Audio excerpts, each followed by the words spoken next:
অনেকগুলো এসএমএস এসছে, আমি একটু পড়ি। পারভেজ লিখেছে, আমি বিন্দু আপু, কেমন কেমন আছো? বাহ, বিন্দু আপু অনেক ভালো আছে, থ্যাংক ইউ। ও মানে বিন্দুকে বিন্দু লিখেছে কিন্তু, হ্যাঁ মানে হ্যাঁ। সরি না, পারভেজ আমি বিন্দু, আচ্ছা আমি বিন্দু আপু, কেমন কেমন আছো? আপনি আমার খুব ফেভারিট। আপনার কাছে আমার রিকোয়েস্ট, আপনার একটা ফেভারিট গানটা একটু শুনতে চাই, 2 লাইন শোনাতে হবে, কারণ ভক্তের রিকোয়েস্ট ফেলা যাবে না। তারপর লিখেছে নন্দিতা, বিন্দু আপু তুমি খুব সুন্দর, খুব সুন্দর, মনে মেঘ জমলে বৃষ্টির মতো কাঁদতে ইচ্ছে করে। মোশাররফ, বিন্দু আপু, after all you are a perfect girl, really ও পারফেক্ট গার্ল। Thank you. তারপরে হচ্ছে এক্সরে লিখেছে জাকির আপু, এক্সরে জাকির আপু, your voice is very exceptional fine, exceptionally fine. আচ্ছা, এরিনাপুর voice exceptionally fine. No no no, আমারটা শুনলে সবাই বুঝে, কিন্তু এক্সেপশনালি ব্যাড। একদমই না, একদমই না এরিনাপু। Nipa want to see Mizan ওয়ারফেস ইন দিস শো। ওকে, আমরা তো জানাবো তাকে। তারপরে আছে তৃপ্তি লিখেছে, বিন্দু আপু তুমি খুব ভালো, তোমার হাসিটা আরো ভালো লাগে। Thank you, thank you, thank you very much. পেপজেল স্মাইল। SMMM কি, মনে মেঘ জমলে বেশি বেশি বন্ধুদের সাথে কথা বলো।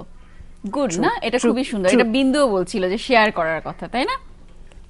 এটা হচ্ছে মন খারাপ থাকলে একা একা বসে থাকা কখনোই উচিত না। আসলে যত পারা যায় আমার সারাউন্ডিং এর সাথে, আমার আশেপাশের মানুষগুলোর সাথে যদি আমি সময় কাটাই, অ্যাটলিস্ট ওই মোমেন্ট গুলোকে তো আমি ভুলতে থাকবো, আর ভুলতে ভুলতে হয়তো বা একটা সময় দেখা যাচ্ছে যে দুঃখ কষ্টগুলো আর নেই। আচ্ছা, রূপাই লিখেছে, মনে মেঘ জমলে তা শুধু সরাতে পারে মনের মানুষই। কোনটা সবচেয়ে সুন্দর এসএমএস বলো তো? লাস্ট এসএমএসটা অনেক সুন্দর। ও রূপাইর সাথে আমাদের হয়তো দেখা হবে এখানে, কারণ আমরা নেক্সট দুটো শো আমরা দর্শকদেরকে নিয়ে করব যারা এসএমএস করেছেন। তো দেখা হবে সবার সাথে যারা সুন্দর সুন্দর এসএমএস করেছে, রূপাইর সাথে আমাদের দেখা হবে। ওকে বিন্দু, যেটা হচ্ছে যে মনের এই মেঘ নিয়ে কথা বলতে বলতে আমার যেটা মনে হচ্ছে যে তোমার জীবনে এমন কোনো ঘটনা আছে যেটা তোমার মানে মনে এখনো মেঘ তৈরি করে, মানে এখনো সরাতে পারো না?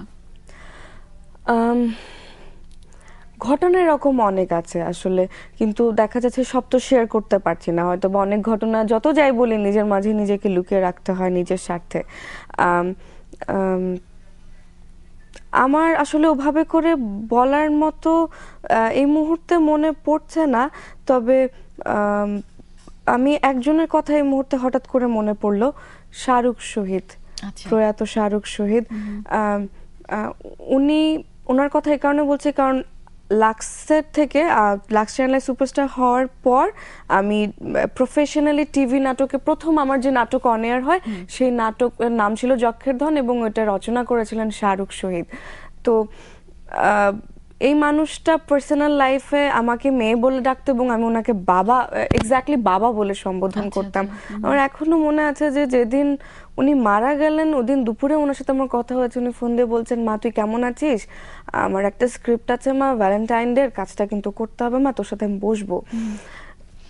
আমি যদি তখনও বুঝতে পারতাম যে মানুষটাকে হয়তো বা রাত 12টার সময় নিথর হয়ে শুয়ে থাকতে দেখবো, আমি জানি না, মানে এখনো না আমার কেমন যেন লাগছে। হঠাৎ করে ওনার কথা মনে পড়লো এবং স্কোয়ারে গিয়ে আলটিমেটলি যখন দেখলাম যে মানুষটা শুয়ে আছে, হয় না যে একটা অসুস্থতা থেকে মানুষ মারা গেলে, কোনো একটা অ্যাক্সিডেন্ট থেকে মারা গেলে তার চেহারা একটা বিকৃতি ঘটে, কিন্তু ওই মানুষটার চেহারাটা যে কি প্রশান্ত ছিল আমি আসলে কখনো ভুলবো না। এবং বাবা তুমি যেখানে থাকো, যেরকম থাকো, তোমার আশীর্বাদ যাতে আমার উপর থাকে। এবং আজকে জানি না কেন হঠাৎ করে কথা মনে পড়লো তোমার, এবং আজকে লাইভে তোমার কথা শেয়ার করলাম। বাট শাহরুখ শহীদ আমাদের ইন্ডাস্ট্রির জন্য, আমাদের ফ্যাশন ইন্ডাস্ট্রির জন্য, আমাদের টিভি ইন্ডাস্ট্রির জন্য অনেক বড় একজন মাইল ফলক ছিলেন। আমরা তাকে আজকে মনে করছি। আর আমরা অনুষ্ঠান শেষ করব, তোমার কাছে শোনার কথা ছিল যে শুটিং এ কান্নার সময় কি হয়, যদি একদম শেষ সময় আমরা চলে এসেছি, গানও শুনতে হবে, 4 লাইন গান কিন্তু শোনাতে হবে, দর্শকের রিকোয়েস্ট। তো আমি একটু বিদায় নেই, তুমি মনে মনে ভাবো। দর্শক বন্ধুরা, অনেক তাড়াতাড়ি সময় চলে যায়, মনে তো হয় অনেক লম্বা সময় আমরা গল্প স্বল্প করবো, কিন্তু সেটা কখনো হয় না। ভালো থাকবেন সবাই, আগামী অনুষ্ঠান দেখা আমন্ত্রণ রইল, সবাইকে ধন্যবাদ। গান গাইতেই হবে না? তাও না। আচ্ছা, আমি প্রথমেই সরি বলে নিচ্ছি, কারণ সবাই জানে আমি গান গাইতে পারি না। তারপরও ওকে। আমি তোমার মনের ভেতর একবার ঘুরে আসতে চাই, আমায় কতটা ভালোবাসো সেই কথাটা জানতে চাই, ভালোবাসার যত কথা হৃদয় দিয়ে শুনতে চাই।